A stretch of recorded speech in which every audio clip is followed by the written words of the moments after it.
Yana o'sha oldingi temada davom etaman. Uyat bu bolalarni aytgan og'izdan chiqqan narsasini olib bera olmaslikda.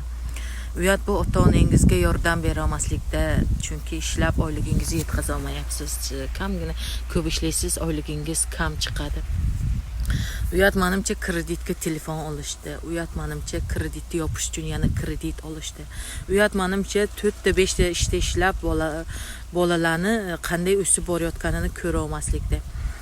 Shu uchun men o'ylayman, men uyalmayman-da, qilayotgan ishimdan uyalmayman, chunki men uyda o'tirib, invalidlarni qarab, oilam bag'rida mana shu internetda ishlab, daromad qilib, ota-onamni shu yaqinlarimda og'izdan chiqqan narsasini ana shu paytda yo'q, farqi yo'q, kechasimi kunduzimi olib kelib berib, yedirib, ichirib, kiydirib yashashdan uyalmayman.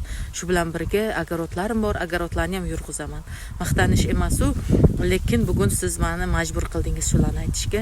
Chunki uyat menimcha shu orzu havasingizni yerga ko'mib qo'yishda uyat.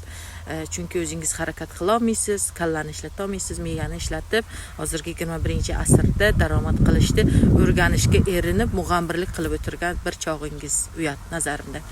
Agar o'rganaman, mana shu siz ishlayotgan proyektda ishlayman desangiz, profilimda silkam bor, o'ting, Telegramda hamma marketingda tashlab beraman.